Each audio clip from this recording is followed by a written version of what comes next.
Chapter 11. More Education.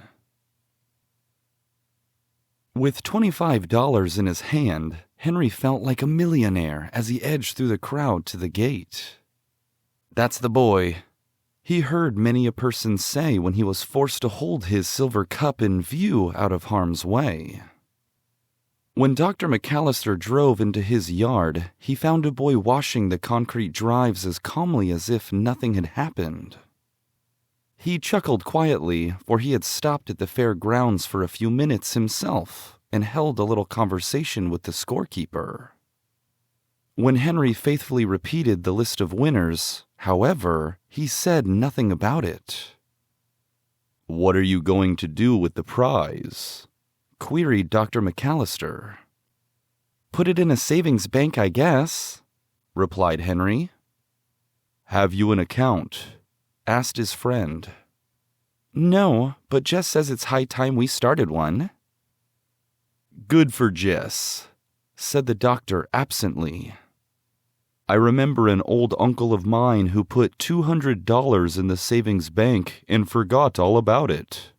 He left it in there till he died, and it came to me. It amounted to $1,600. "Woo!" said Henry. "He left it alone for over 40 years, you see," explained Dr. McAllister. When Henry arrived at his little home in the woods with the $25, he found a delicious lunch waiting for him. Jess had boiled the little vegetables in clear water, and the moment they were done, she had drained off the water in a remarkable drainer and heaped them on the biggest dish with melted butter on top. His family almost forgot to eat while Henry recounted the details of the exciting race, and when he showed them the silver cup and the money, they actually did stop eating, hungry as they were. "I said my name was Henry James," repeated Henry. "That's all right, so it is," affirmed Jess. "It's clever, too. You can use that name for your bank book." "So I can," said Henry, delighted. "I'll put it in the bank this very afternoon, and by the way, I brought something for dinner tonight." Jess looked in the bag. There were a dozen smooth brown potatoes. "I know how to cook those," said Jess, nodding her head wisely. "You just wait." "Can't wait, hardly," Henry called back as he went to work. When he had gone, Benny frolicked around noisily with the dog. "Benny!" Jess exclaimed suddenly as she hung her dish towels up to dry. "It's high time you learned to read." "No school now," said Benny hopefully. "No, but I can teach you, if I only had a primer." "So let's make one," suggested Violet, shaking her hair back. "We have saved all the wrapping paper off the bundles, you know." Jess was staring off into space, as she always did when she had a bright idea. "Violet," she cried at last, "remember those chips? We could whittle out letters like type, make each letter backwards, you know, and then stamp them on paper," finished Violet.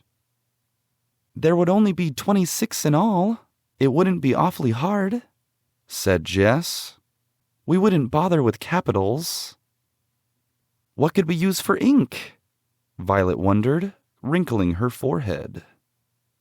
"Blackberry juice," cried Jess. The two girls clapped their hands. "Won't Henry be surprised when he finds that Benny can read?" Now, from this conversation, Benny gathered that this type business would take his sisters quite a while to prepare, so he was not much worried about his part of the work. In fact, he sorted out chips very cheerfully and watched his teachers with interest as they dug carefully around the letters with the two knives. "We'll teach him 2 words to begin with," said Jess. "Then we won't have to make the whole alphabet at once. Let's begin to teach him C." "That's easy," agreed Violet. And then we won't have to make but 2 letters, S and E. And the other word will be me, cried Jess. So only 3 pieces of type in all, Violet. Jess cut the wiggly S, because she had the better knife, while Violet struggled with the E. Then Jess cut a wonderful M while Violet sewed the primer down the back and gathered a cupful of blackberries. As she sat by, crushing the juice from the berries with a stick, Jess planned the ink pad. We'll have to use a small piece of the washcloth, I'm afraid, she said at last. But finally, they were obliged to cut off only the uneven bits of cloth which hung around the edges. These they used for stuffing for the pad and covered them with a pocket, which Violet carefully ripped from her apron. When this was sewed firmly into place and put into a small saucer, Jess poured on the purple juice. Even Benny came up on his hands and knees to watch her stamp the first S. It came out beautifully on the first page of the primer, purple and clean cut. The E was almost as good, and as for the M, Jess's hand shook with pure pride as she stamped it evenly on the page. At last, the 2 words were completed. In fact, they were done long before Benny had the slightest idea his sisters were ready for him.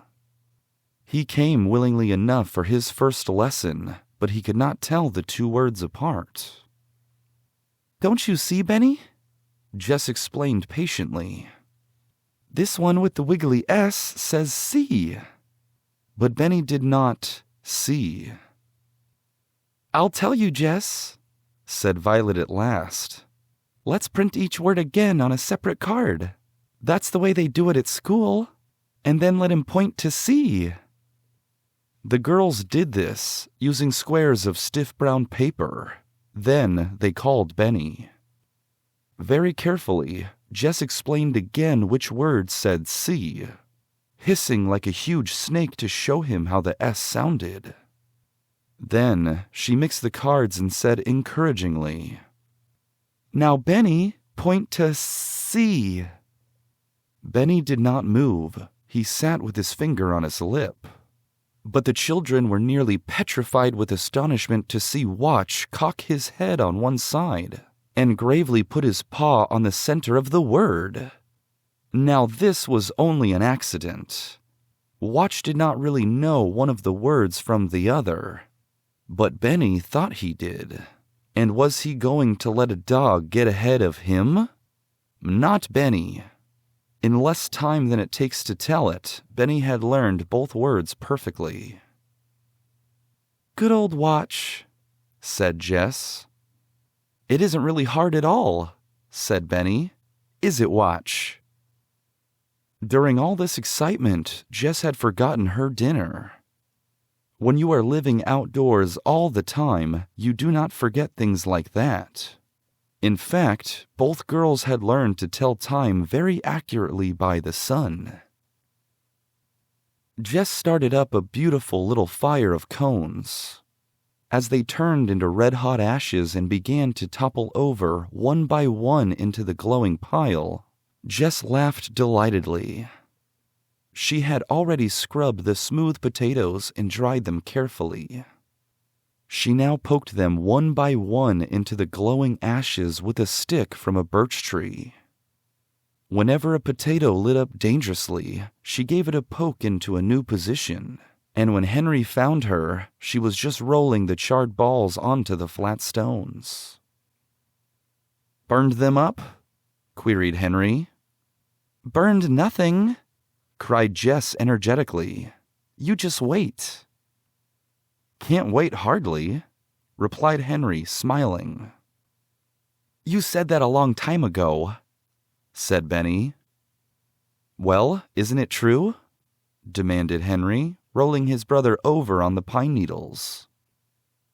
"Come," said Violet breathlessly, forgetting to ring the bell.